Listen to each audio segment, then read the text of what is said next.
Olá, bom dia, boa tarde, boa noite. Vamos para o segundo episódio desse ano aí de 2022. E hoje nós vamos trabalhar um tema maravilhoso aí, que é a Semana de Arte Moderna. Eu tenho o prazer de estar acompanhado com 4 grandes especialistas aí de diferentes áreas, meninada. Espero que vocês gostem muito desse programa, que foi uma força-tarefa aí feita pelas meninas aí. Para a gente conversar aí sobre esse evento aí maravilhoso. Vou deixar as meninas se apresentarem e depois a gente começa aí nosso bate-bola aí, meninada. Bom dia, boa tarde, boa noite, né? É, Como o Matheus falou, você pode estar assistindo esse vídeo em qualquer horário. Bom, meu nome é Tayane, sou professora de História, trabalho com turmas de ensino fundamental e ensino médio. Vamos apresentar as três, né? Primeiro, depois a gente começa, né, Matheus? isso. Bom giorno, eu sou a Lívia Chumbinho, né, professora de arte. Eu tive a liberdade, né, tomei a liberdade de convidar uma espécie de mestra para participar desse nosso bate-papo sobre a Semana de Arte Moderna de fevereiro de 1922, né? Então, eu convidei a Chica, né, que é muito conhecida pelos meus alunos, que é uma senhora, né, que tem um alto domínio, né, da cultura popular brasileira e também da arte moderna. Então, espero que a Chica possa nos acompanhar e nos inspirar, né? E boa viagem, moçada. Bem-vindos. Olá, meu nome é Rovena, como vocês já sabem, professora de literatura, e vamos aí falar do centenário da Semana de Arte Moderna, né? O Brasil está falando, o mundo, né? O Brasil está aí, notícia nos principais jornais do mundo, centenário da Semana de Arte Moderna. Com certeza. Vamos. Então vamos iniciar aí, meninas. Eu gostaria que vocês falassem um pouco a respeito do contexto histórico que estava passando pelo Brasil aí, que é o que vai, vamos colocar, ajudar a efervescer essa semana aí.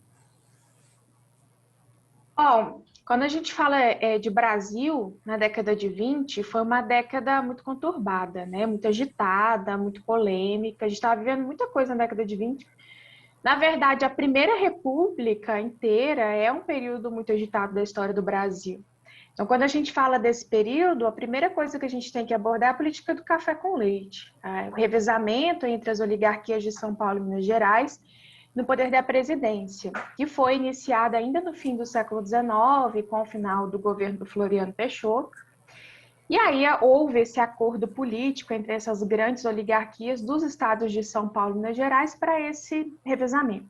Na década de 20, a política do café com leite ela já estava mostrando ali claros desgastes, que aquele revezamento já não estava agradando todo mundo, na verdade nunca agradou, porque as oligarquias dos outros estados, apesar de um pouco mais fracas, nunca concordaram com isso, né, de maneira 100%, digamos assim.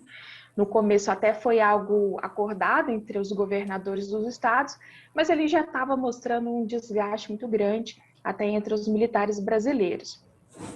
Em 1922, além da Semana de Arte Moderna, que vai, né, mostrar diversos questionamentos, novas visões a respeito de Brasil, nós vamos ter a revolta dos 18 do Forte Copacabana. Essa revolta ela foi organizada pelos militares brasileiros, parte deles, né, inclusive um deles foi presidente do Brasil, que foi o Hermes da Fonseca, que vai dar início a esse movimento, e vão questionar ali essa política de revezamento entre as oligarquias de São Paulo e Minas Gerais. Então, os militares eles começam a questionar, por exemplo, a corrupção eleitoral, que era muito clara nesse momento da história do Brasil. Nós não tínhamos ali uma justiça eleitoral organizada, como nós passamos a ter a partir da era Vargas.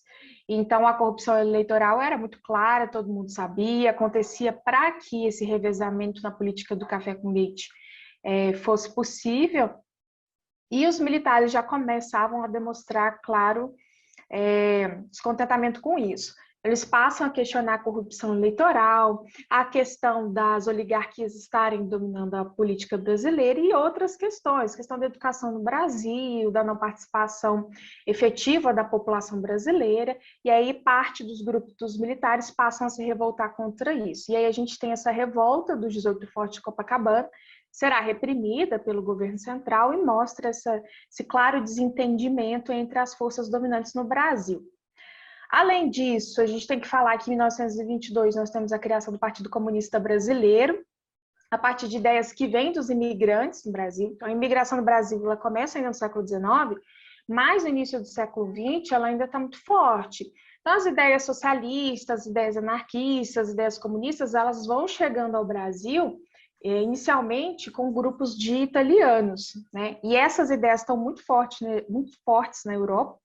A gente tem que lembrar que em 1917 a gente teve a Revolução Russa e começam a chegar ao Brasil com esses grupos imigrantes. E aí, em 1922, a gente tem a fundação do PCB também, que vai agitar ainda mais a política brasileira nesse cenário. E falando de economia, a gente ainda tem uma questão do café muito forte no Brasil, a economia agrícola ainda é muito forte. A industrialização ainda estava a passos ali muito lentos, se a gente for comparar com os demais países, né? Com a Europa, com os Estados Unidos, por exemplo. A industrialização brasileira ainda acontecia a passos muito lentos, a gente vai ter uma industrialização mais significativa só durante a Era Vargas. Nós começamos a industrialização do século XIX, mas de maneira muito lenta. No século XX, entre 1914 e 1918, temos investimentos bem significativos na industrialização brasileira por causa da Primeira Guerra Mundial. O fato de a gente não estar conseguindo importar alguns produtos devido aos conflitos externos faz com que há uma industrialização um pouco mais acelerada, mas ainda não tão forte. Mas aí a gente tem a criação de uma massa operária bem significativa. E aí a gente tem que lembrar que esses grupos de operários no Brasil, eles não tinham direitos trabalhistas nenhum. Então a gente não tinha regulamentação de jornada de trabalho, não tinha salário mínimo, nenhuma proteção para essa camada de trabalhadores urbanos. E aí a década de 20, na verdade, desde o fim da década de 1910, nós temos muitos movimentos grevistas urbanos no Brasil, operários, com a influência dessas ideias que vêm de fora, anarquistas, socialistas, comunistas. Então, a gente tem um contexto de agitação urbana muito grande também. São trabalhadores que param a produção para começar a exigir esses direitos que só vêm um pouco mais tarde, durante a Era Vargas.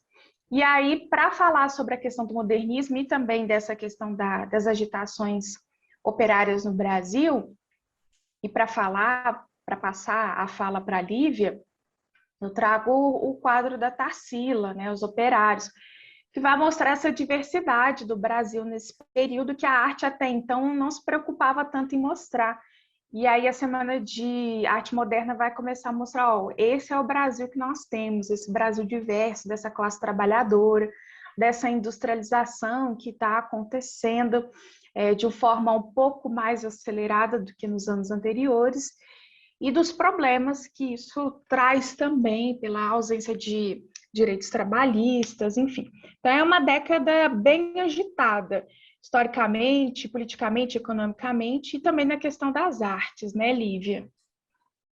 É legal que você tenha apresentado os operários, né, da Tarsila. A Tarsila, inclusive, ela é aquela que se manteve fiel, né, a esse propósito, a estética modernista. Embora ela não estivesse na Semana de Arte Moderna, né, porque ela estava em Paris, e isso é simbólico porque, na realidade, a Semana de Arte Moderna de 22, tecnicamente, assim falando, ela se constitui por um conjunto de eventos que teve seu ponto de partida em 1913, com uma exposição, né, expressionista. E depois, em 1917, que é também interessante, você citou aí a Revolução Russa, né, com a Anita Malfatti, que traz, inclusive, para essa exposição uma estudante russa. E é lindo que ela tenha, né, apresentado uma estudante, né, uma mulher, né, uma garota russa, né, em 1917. Ela foi barbaramente criticada, né, a Anita Malfatti. Isso acabou, assim, reverberando, digamos assim, na história do processo criativo dela, porque depois ela se afastou, né, esteticamente desse propósito e se aproximou de um processo assim de retorno a uma estética neoclássica, enfim, a crítica que o Monteiro Lobato fez na Semana de 22, né? Primeiro porque ser um intelectual assim muito conhecido, né, importante, marcante para a história da literatura brasileira. Ele comenta no jornal que aquilo era um modismo, que aquilo podia ser uma espécie de de loucura, né? Que os loucos do sanatório eram pessoas mais lúcidas do que aquele grupo que estava reunido no Teatro Municipal de São Paulo. Então, a Semana de Arte Moderna, ela é parte de uma... Tem um negócio que é interessante, Lívia, que você fala nisso daí, que, tipo, o posicionamento, né? Que, tipo, a arte tem... Eu sempre brinco com meus alunos, assim, que eu tenho muitos alunos... A arte pode ser uma arte libertadora, mas a gente também tem a arte conservadora, tem a arte que, tipo, prende o indivíduo, né? Então, assim, a gente sempre tem as manifestações as mais diversas no campus artístico e sempre florando isso à tona. E isso eu acho sempre magnífico da arte, porque sempre está convivendo lado a lado, tipo, vão colocar as coisas mais avançadas e, tipo, de crítica social, rever, tipo, o que está acontecendo, mas também as contraposições conservadoras bombando, que às vezes não está tão aguda como, por exemplo, no campo teórico, conceitual, mas na arte essas coisas sempre, eu acho que sempre afloram com mais vigor, né? É porque a arte, a gente tenta definir a todo tempo a arte, né? Em cada período da história, ela não é uma coisa engessada, né? Então, o que acontece? Ela guarda o espírito de uma época. Então, é interessante também que o Monteiro Lobato tenha guardado o espírito da sua época e que ele tenha comentado. Isso fez, inclusive, com que o evento se tornasse mais conhecido, né? Por exemplo, o evento ter sido vaiado, né? Dizem, inclusive, existem alguns críticos que dizem, olha, eles plantaram as pessoas que jogaram legume, porque quem é que vai com legume para dentro do Teatro Municipal, né? Então, essa vaia, ela pode ter sido provocada pelos próprios modernistas, né? Para provocar, assim, o desejo, porque uma coisa que é vaiada chama mais atenção do que algo que é aplaudido, porque o que a gente espera é aplauso. Então, tentando definir primeiro o que é arte, é legal que o Matheus tenha entendido nesse sentido, é que a arte, a princípio, assim, o que ela guarda, a princípio, é que ela é, desde a pré-história, é que ela é um fazer humano, né? Exclusivamente humano. Porque, por exemplo, eu brinco com os meninos, às vezes você está num sexto ano, eles falam, não, mas eu vi um vídeo com um elefante, né? Pintando. Mas foi o elefante que comprou a tela? Foi o elefante que filmou e projetou? Não, então ele foi adestrado, né, para fazer aquilo. Então a arte, ela é uma produção humana, e quando um arqueólogo está escavando o chão e encontra cerâmica, né, e encontra um desenho, ele fala, teve gente aqui, porque quem produz isso são seres humanos, né? E aí é interessante também essa discussão sobre a Semana de 22, que é um marco, né, nós refletirmos também sobre o que é arte e o que é cultura, porque existe um embate. A cultura, por exemplo, os romanos, a gente pensa assim, num primeiro momento, na agricultura, né? É você retirar bens, né? Escavar o chão, retirar bens, é você se fixar, você podar, dominar a natureza. E aí, pensando em 22, o cartaz, né? Depois vocês pesquisam e procuram o cartaz, ele é uma árvore, e uma árvore que busca raízes, que se fixa. E quem, assim, financiou foi a elite, né, produtora de café do estado de São Paulo, né? Os filhos, a Tarsila é filha de um produtor de café, né? E aí isso faz com que essa elite tenha institucionalizado a vanguarda brasileira. Então a gente lança um olhar também crítico, porque houve uma institucionalização da arte. E há também essa coisa da antropofagia, né, que é você buscar referências fora do Brasil. Isso é verdade, tanto que tem os ismos, né? Quais foram os ismos que apareceram na Semana de Arte Moderna? Então, você tem o dadaísmo, que já fazia isso, que é um movimento que surge, né, com jovens europeus que fogem da guerra, né, e são refugiados, né? Eles vão para Zurique, né, na Suíça, e lá eles se encontram numa cervejaria chamada Cabaret Voltaire. E no Cabaret Voltaire é onde você tem o início de um processo de transformação das linguagens artísticas, de um hibridismo, é onde nasce a performance, a instalação, né? É uma poesia que eles vão trabalhar com automatismo, né? Com espontaneidade, com uma arte que ela é experimental, né? Então, eles são muito influenciados pelos dadaístas, né? Pelo manifesto dadaísta, e é interessante também, tem um crítico de arte, professor da USP, que infelizmente morreu, que é o Alfredo Bossi, que ele faz uma análise muito interessante. Ele fala, olha, como eles estavam absorvendo o que vinha acontecendo na arte moderna ocidental, vinda da Europa, o que acontece? Eles tiveram uma visão um pouco equivocada dos futuristas. Porque os futuristas eles vão entrar num movimento assim, de crítica ao passado, né, de negação, por exemplo, da arte clássica, grega, e dos valores também daquilo que pode ser produzido através de um processo cultural. Como, por exemplo, dizer que um avião, no manifesto deles, é mais bonito do que uma escultura grega, que é a Vitória, né? Ou seja, os futuristas eles foram se associar também ao fascismo. No manifesto, eles colocam a guerra. Eles têm acham que a guerra é uma coisa extraordinária que vai limpar a sociedade. Então, eles tiveram, sim, uma visão, né, segundo esse crítico de arte, o Alfredo Bossi, uma visão um pouco equivocada, justamente porque eles não estavam lá. Eles recebiam isso nos jornais, revistas. Então, eles conheciam, mas tiveram, sem dúvida nenhuma, uma interpretação no âmbito dos manifestos, porque eles vão escrever manifestos também, né? O Pau-Brasil, a Antropofagia, enfim. Aí depois a Rovena conta para a gente de uma forma mais aberta, né? O que acontece? Eles vão fazer uma leitura um pouco romântica, digamos assim, equivocada desses futuristas, né? Então, o que marcou? Eu não sei se já está para fechar, se eu falei demais, mas o que marca também é essa referência da cultura tanto para os gregos quanto para os romanos. Então, os romanos é o espaço, retirar bens, se fixar, produzir bens. E aí eles trazem para o programa deles é um corpo, e é um corpo com uma estética expressionista, né? Porque o Lazar Segal, que era um lituano que veio para o Brasil, se fixou e fez uma exposição em 1913, por isso que a gente fala que a arte moderna no Brasil ela é uma construção, ela é um processo, né? A semana ela abre portas, digamos assim, ela fixa esse marco, mas ela faz parte de um processo maior, que a Tayane colocou muito bem, que é um processo de transformação assim global, né? Olívia, e nós estamos falando presente, né? eu até queria fazer uma observação do que você tinha até falado antes, porque é essa questão de ver o modernismo enquanto construção histórica, né? Ele não se restringe ao ano de 1922, embora seja um marco, a gente tem que falar disso.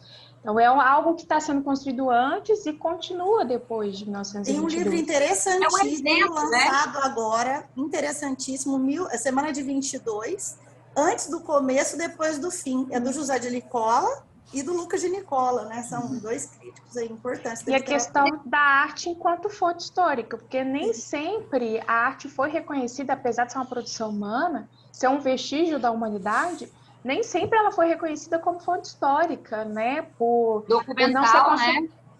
não ser considerada algo, digamos, fiel, né? Real, porque teve muito essa noção na historiografia de que a fonte ela tinha que ser real, ela tinha que ser verdadeira, e isso foi desconstruído ao longo da história, né? Então a arte sim, ela traz vestígio dessa humanidade. Ela guarda, né? Ela guarda, ela provoca, ela critica. E é importante dizer que a arte não é uma coisa só. Por isso que eu falei, Matheus, vamos falar dos ismos. Porque os ismos, eles vão nos ajudar a pensar em muitas formas de pensar. E a arte moderna, no Ocidente, ela vai justamente mostrar essa diversidade de percepção, de interpretação. E uma coisa que é linda, uma coisa que é o olhar interior, né? Então, a arte moderna ela vai abrir um campo para um olhar que é interior. No âmbito da pintura, nós tínhamos uma influência ainda impressionista, que vai tratar, sobretudo, de temas rurais, né? O homem do capim, o homem na roça. Ela ainda não estava na cidade, né? E aí, depois, a partir de Lazar Segal, em 1914, que é uma exposição que não apareceu na imprensa tanto, né? Aí, depois de 17, ela aparece, ela é criticada pelo Monteiro Lobato, então eles falam, nossa, vamos saber o que é isso que o povo está falando. Né? E aí, eu estou com um trabalho ele não incomoda tanto, do né? 6º ano. Olha que legal, 6º ano, que é um gêniozinho lá da escola, a cenicista desde o bebê, né? Que é um dos Perrelas, é o Luiz Antônio, né? Perrela. 6º ano. Ele escreve o seguinte, nós estamos fazendo uma série de processos, né? Vamos fazer uma exposição, escrever cartas do passado, cartazes, enfim, vamos movimentar isso, porque a arte, ela tem uma coisa que é a materialidade, né? Ela deseja materializar. Então, aqui ele escreve o seguinte, eu mostrei isso no primeiro ano do ensino médio, eu falei, gente, vocês arrasam, hein? Porque o 6º ano está discutindo dessa maneira, olha, veja. A semana que não começa e nem termina em 1922. Olha, a semana que não começa e nem termina em 1922. Olha. Então, você tem um garoto do 6º ano que está fazendo esse tipo de reflexão, né? E aí, gente, eu quero, só para aprofundar um pouco, pensar a maneira como os gregos pensam. Eles pensam a arte como técnica, né? É um modo de você desenvolver alguma tarefa. E os gregos, e aí nós temos essas duas, ela aparece na Semana de Arte Moderna, esses dois modos de interpretar do ponto de vista da cultura. Isso vai também, evidentemente, provocar os artistas, o espírito da época, né? Eles pensam, os gregos, não a partir do espaço, mas a partir do corpo. Tanto que a primeira coisa que me vem à memória quando pensa na Grécia é uma escultura de um deus, né, de uma deusa, ou enfim, ou a terracota, né, o barro. Então, eles vão fixar numa ideia de pedagogia, de paideia, né? Ou seja, a cultura ela se estabelece a partir do corpo. Então, a Semana de Arte Moderna, muitos críticos têm discutido isso, na contemporaneidade, ela vai provocar, ela vai empurrar, ela vai expressar um processo que é muito maior, evidentemente, que nasce lá na antiguidade, que é o corpo e o espaço. Então, você tem uma elite, e isso só podia acontecer no Brasil, é uma contradição. Uma elite que é extremamente conservadora, que financia este evento e que controla, porque ela institucionalizou. A vanguarda brasileira, ela se torna institucionalizada dentro do teatro municipal, que não é moderno, que é uma arquitetura eclética, né? Depois é que e aí tem só mais uma coisinha que eu quero fechar, se eu falo demais, atrapalho o processo, que é o seguinte, eles, em 1910, começam uma espécie de revitalização, né, da cidade de São Paulo, e aos moldes de Paris. Só que isso não se concretizou também. Por quê? Porque eles desprezaram o mapa dos rios, né, da cidade de São Paulo. Então, você, de fato, não coloca, por exemplo, o Tietê, que, assim, para nós mineiros, quando chega pela terra, a primeira coisa que eu, quando estive em São Paulo, menina, eu falei, gente, que cheiro, mas o que é isso? É a marginal, é o rio. Então, é muito violento um rio que te recebe fedendo, né? Então, eles não pensaram nessa questão ambiental, eles não pensaram no rio como espaço de circulação de matéria-prima, de seres humanos, enfim. E não pensaram também no mapa das ferrovias. Então, eles jogam para os campos da cidade uma parte da população significativa, os trabalhadores, os operários, que a Tayane trouxe, e coloca, né, no miolo, no centro, as elites. Então, assim, eles conseguiram. Foi um projeto feliz. Eles conseguiram institucionalizar, e a arte contemporânea hoje está reagindo, porque o hip-hop está no entorno, e o hip-hop é uma forma de reverberar essa decura. Não tinha de outro modo, ele nasce na periferia dos Estados Unidos, com a comunidade negra. Então, você tem uma complexidade extraordinária, é lindo que nós possamos falar sobre isso. E eu quero mostrar aqui uma tela, porque a Tarsila, ela é muito elegante, né? A Tarsila, o que ela faz? Ela traz, olha aqui, como tema, as questões, por isso que eu trouxe a Chica, porque foi a Chica que me ensinou, pernambucana. Aí, o que ela traz? A Tarsila, ela traz, por exemplo, uma Macunaíma, né? Eu trouxe o objeto livro, porque o livro é um objeto que nasce lá no século XI, né? E ele é aquele que consegue fixar uma tecnologia que as novas tecnologias não conseguiram, digamos assim, apagar, né? O livro está presente desde o século XI, né? Tem lá de libe, do latim. Então, ela coloca aqui o Macunaíma, que a qualquer pessoa que não conheça a história do Macunaíma, ao ver essa obra, sabe que tem o nascimento de um nativo, de um indígena, né? Então, acho isso muito, assim, isso é muito importante ter sido feito. Ela pega aqui, ela mistura cubismo, né, com uma arte primitivista, popular, e nós temos aqui esse povo na cor da terra, na cor do lugar onde nós estamos, e esse verde, enfim. Então, ela vai trabalhar com temas, aqui nós temos a procissão. Então, você tem o Macunaíma, tá dando para ver, gente? Tá sim. Sim. E né, aqui nós temos a procissão, essa coisa do culto, né? Então, falávamos dos romanos, então você tem essa ideia de... O culto tem uma coisa, tem uma relação com cultivar, né? Então, você traz para o colo, você cuida e depois você cultua.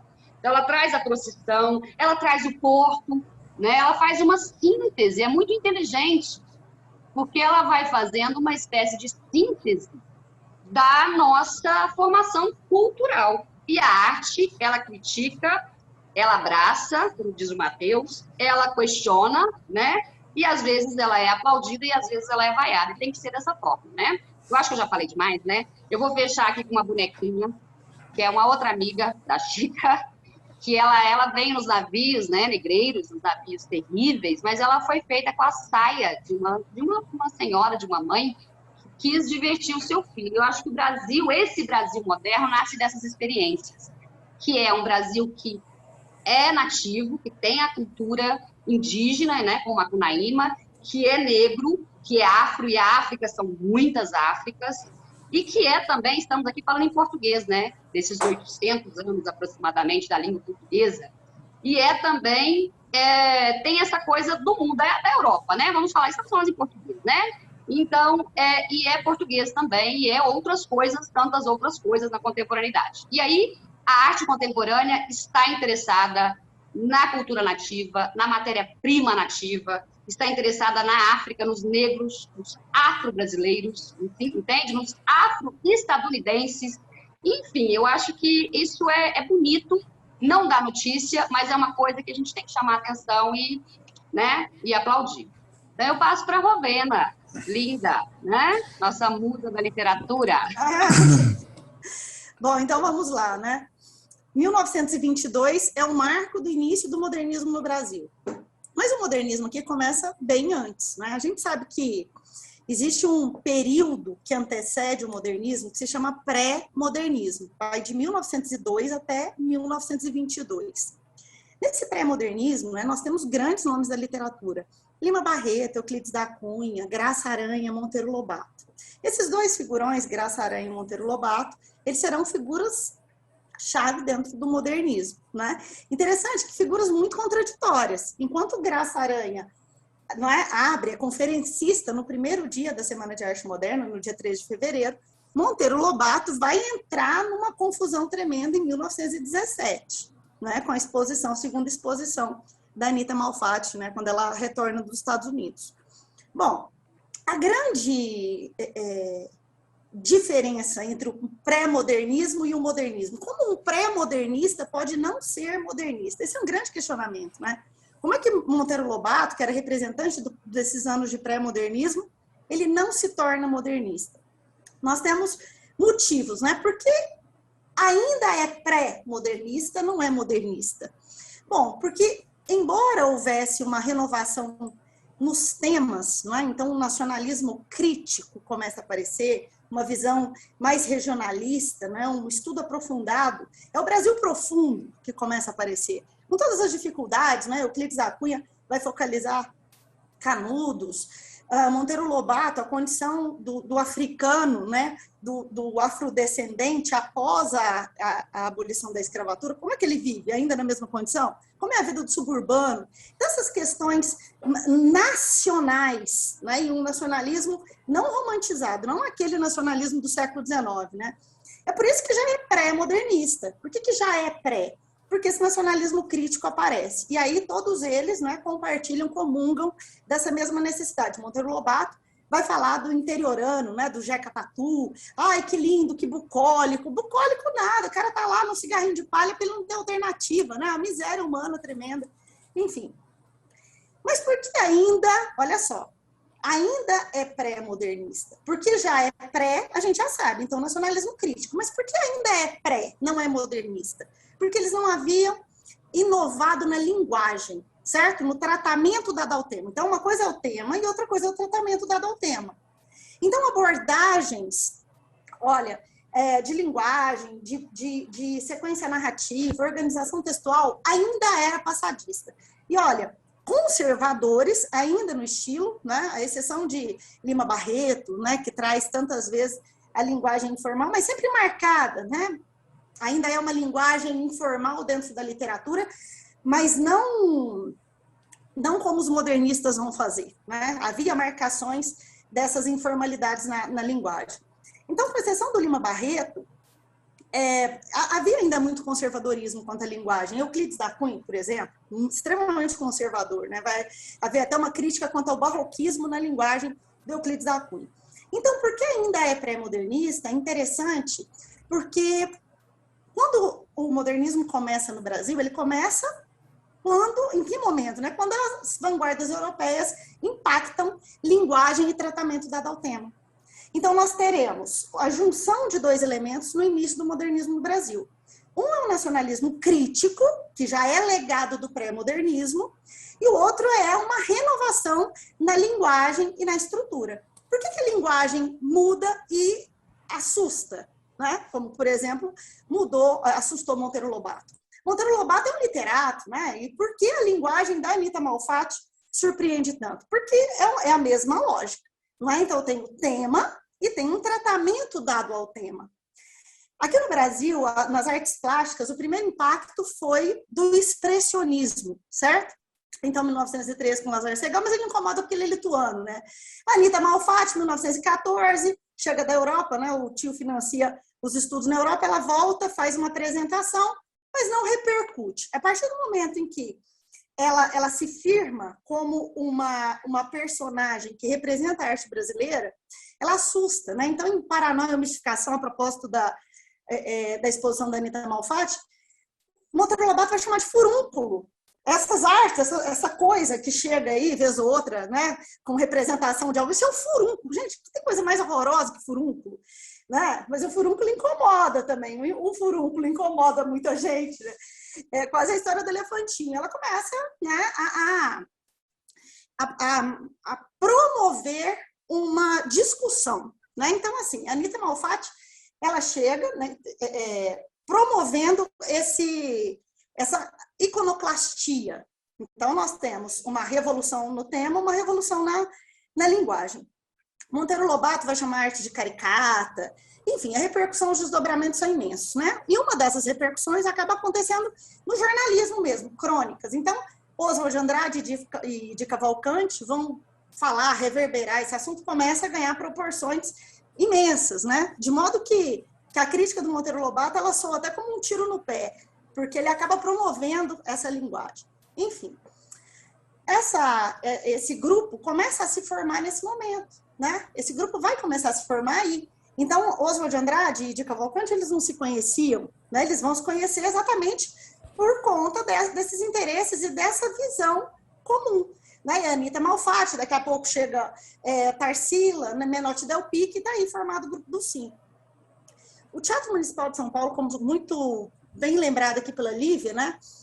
É um centro acadêmico, né? É um lugar que você fala, poxa, como vai abrigar uma arte, né? Que, se nas artes plásticas tem impacto imediato do expressionismo, né? Na Tarsila, então, cubismo muito grande, embora a Tarsila não tivesse participado, mas ela é um símbolo, um ícone dentro do modernismo, cubismo muito grande, surrealismo, né? Também muito forte. Mas, enfim, como levar isso para o teatro municipal, né? A gente sabe que os modernistas, esses intelectuais, muitos tinham grana, Tarsila, Oswald, né? Viviam na Europa.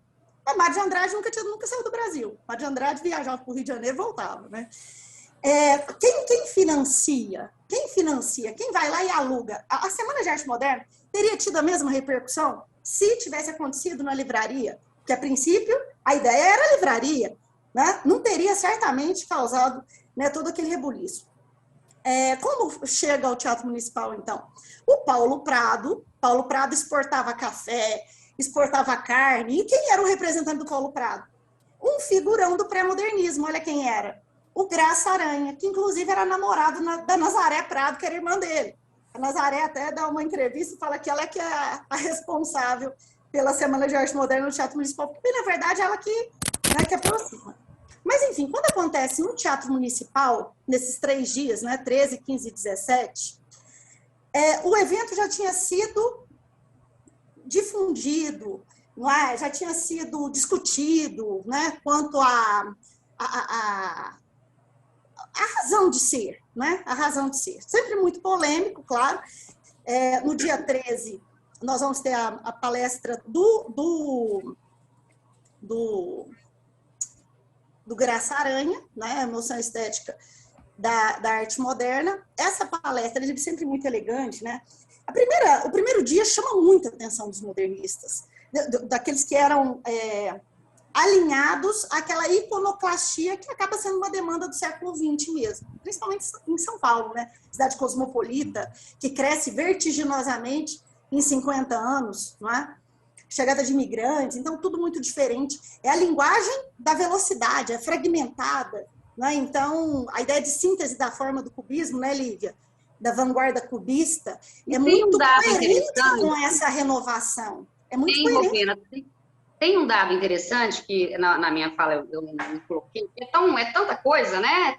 São tantos acontecimentos simultâneos que o cinema e a fotografia, que são linguagens modernas, né? São conceitos modernos. Não estão na Semana de Arte Moderna. Eles não estavam. Não tem representação. Só que nós não temos nenhum, não foi feito nenhum documentário. Sim. Nenhum desses modernistas estavam trabalhando com cinema, enfim, não tinha esse clique, né? Então, o cinema, o teatro porque o teatro é uma arte tardia, né? É preciso que você observe, que você absorver o tempo para depois os personagens, a cenografia, o espaço acontecer. Então, o cinema, a fotografia, que é moderna, que já estava presente desde o início do século XIX, não estava lá. Nós temos poucas fotografias. Isso é lastimável, Aliás, é esse reverberar do modernismo que depois vai levar o José Celso ao Teatro Oficina, não é? Ele vai depois encenar, mas, 30 anos depois, o Rei da Vela dos tem uma arquitetura moderna, né? O Teatro Oficina é da Lina Bobatti. Identidade nacional, não é? Que fugia aquele modo de fazer norte-americano. O próprio Cinema Novo do Glauber Rocha, tropicalismo, tudo isso depois são reverberações, né? Reverberações, né? Do Vila Lobos, né? Com as baquianas, os temas da floresta. Trenzinho do Caipira.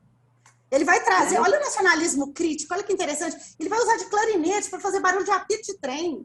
Né? Ele vai trazer para dentro da música clássica, cello, né? Locomotiva no trilho, passarinho, água. Então, ele revoluciona. Né? Ele vai tocar cantiga de roda, né? Usando de uma orquestra. A música que é a primeira arte lá nas classificações, né? O som que músicas vulgares, né? No sentido de ordinárias. Né? Ele leva isso para o municipal. Bom, mas poético, né? Sim, muito poético. No primeiro dia a apresentação, foram 2 conferências, na verdade. A segunda conferência, ela foi um pouco mais assustadora, né, no assunto. Mas qual era a proposta? Era a iconoclastia, era romper com o tradicional. É bom lembrar que, né, naquele saguão ali, naquele salão principal do teatro, havia exposição de esculturas, gravuras, pinturas, não é? Mas o tempo todo havia música, acompanhamento musical e poemas sendo declamados. Não é? E poemas que assustavam. Por quê? Porque nessa renovação de linguagem, o impacto futurista é muito grande, né? Se nas artes plásticas o expressionismo, na literatura o futurismo.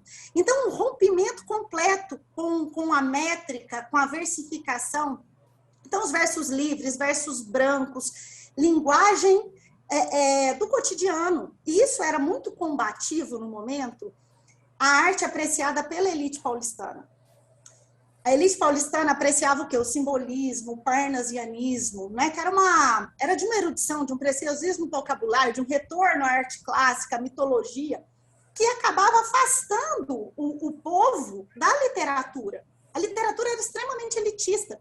E aí chegam esses caras e falam, olha, dê-me um cigarro diz a gramática do professor e do aluno, né? Mas o bom brasileiro fala o quê? Me dê um cigarro. Olha o poema, pronominais. Que dê-me um cigarro? Para, me dê mesmo. Né? E aí ele faz essa provocação. É próclise, não é ênclise, não. Então, desde que legitimada pelo povo, a língua ela é admitida na literatura. Então, é isso que a gente vai observar dentro do modernismo como um grande legado, é a aproximação entre o erudito e o popular, não é? Vila Lobos fez isso muito bem, o povo descendo o malho, na época, na Carmen Miranda, né? Ela fez parte aí da política da boa vizinhança, e ele não, né? Calma lá, olha como falam, né? Essa relativização e essa aproximação. O segundo dia, vocês lembraram, eu acho, é interessante demais esse evento dos tomates, gritaria no Teatro Municipal, com a declamação dos sapos.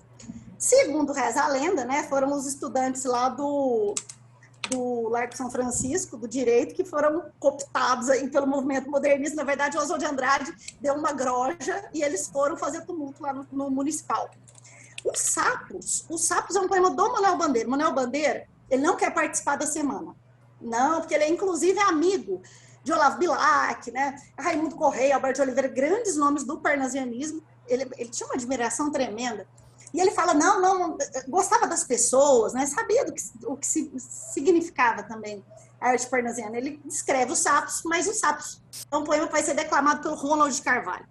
Que poema é esse do Manuel Bandeira que vai virar o poema da Semana de Arte Moderna?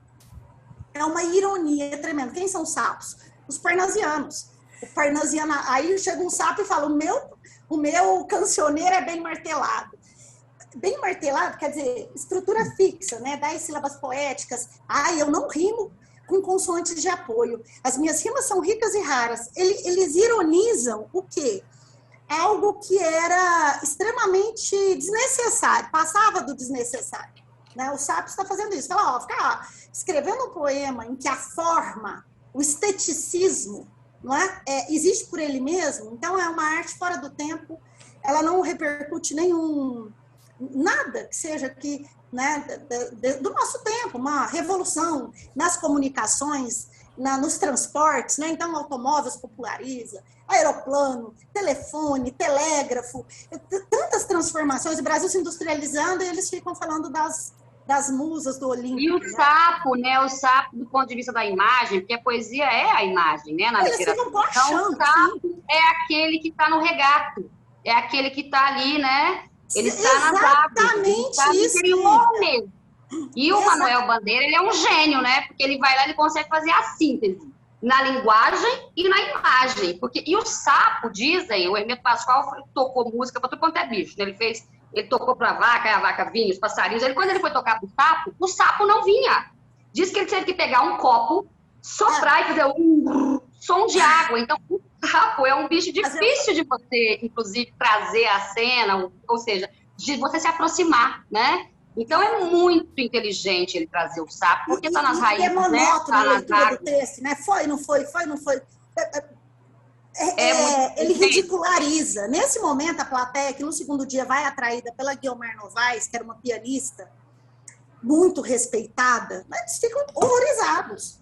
Porque imagina, tem a palestra lá, a arte da arte moderna, a estética da arte moderna do Menotti Del Picchia, depois os sapos e aquela gritaria e joga coisa no palco, aquela confusão tremenda. E grande parte do público estava ali. Tem até uma crítica do próprio Mário de Andrade, que é o grande intelectual do movimento modernista, né? Que a sociedade paulistana vivia a pianolatria. Que o movimento modernista, porque a Semana de Arte Moderna acontece, né, em São Paulo, mas não é um movimento paulistano. Não é? Então, Vila Lobos, embora muito elitista, e de um público masculino, predominantemente branco, né? Lima Barreto estava fazendo história lá no Rio, mas ele não é chamado, não. Né? Mas, enfim, em São Paulo, mas com Vila Lobos, com Graça Aranha, né? Então, é um evento que poderia ter acontecido também no Rio. Né? Mas Rio é a capital da corte, império, né? Representa muito isso. E na literatura, o Rio ele não demandava uma ruptura assim, tão grande. Você é um gênio, né? A ele é atribuída a maturidade aí na nossa literatura brasileira. Extremamente original, né? Lima Barreto, também grandes nomes, em que essa originalidade e esse espírito modernista já se manifesta. Mas São Paulo ainda é muito provinciana, né? São Paulo muito provinciana. Dá para contar a história do cabeça de Cristo com trancinha, do Brecheret? Eu falo demais também, estou igual ali. Falei demais, acho que já acabou meu tempo. Conta que eu fiquei curiosa. O Brecheret, ele fazia muitos projetos, né? Ele fazia desenhos, maquetes e tal. E ele tinha uma cabeça de Cristo com trancinhas em gesso, e aí o Mário de Andrade junta dinheiro, porque ele era o pobre do modernismo, né, o Mário de Andrade. E ele junta dinheiro e fala, não, vou ter que tirar de algum lugar, mas ele pede a autorização, vai colocar em bronze lá, põe em bronze a cabeça de Cristo com trancinhas. Quando ele chega em casa, né, com aquele prêmio, conseguir, as tias ficam horrorizadas. Nossa, mas elas falam tudo. Isso é uma imagem herética. Tira daqui. Fálica, né? Olha o tema. Ela é um pouco fálica, né? Fálica.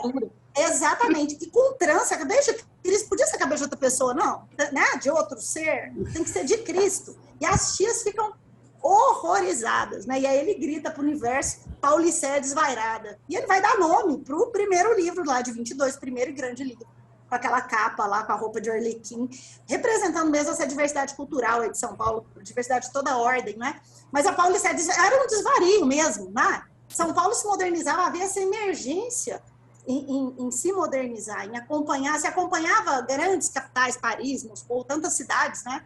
No desenvolvimento rápido, industrialização, ainda a mentalidade era muito passadista, não é? E essa vai ser uma revolução proposta por todos os campos, com exceção do cinema, fotografia. Interessante isso, né? O teatro, né? E o teatro. E a o teatro.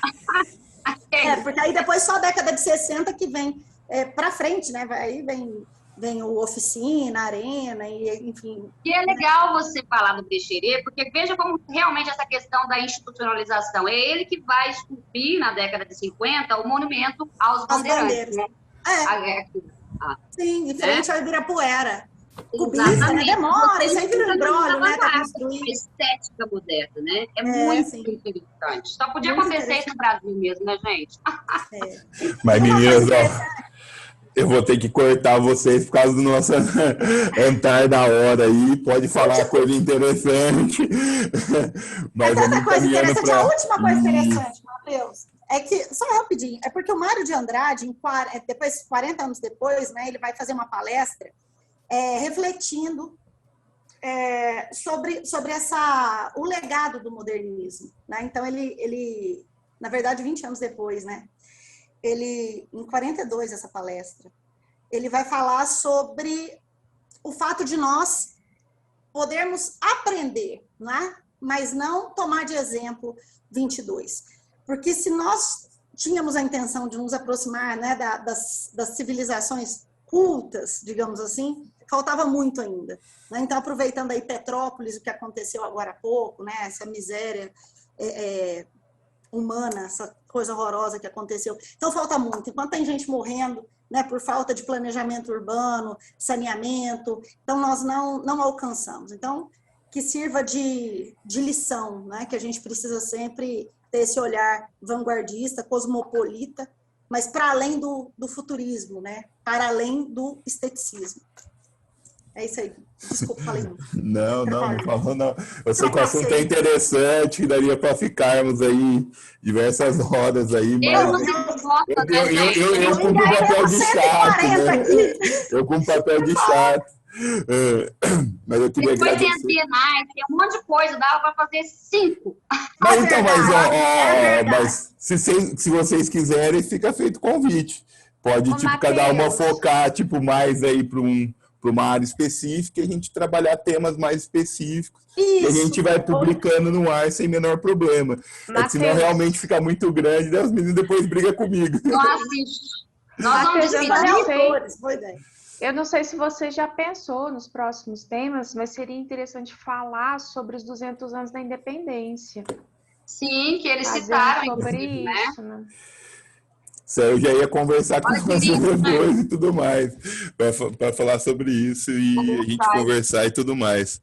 Mas eu acho que a gente tem que ir encerrando por aqui, né, meninos? Queria agradecer muito.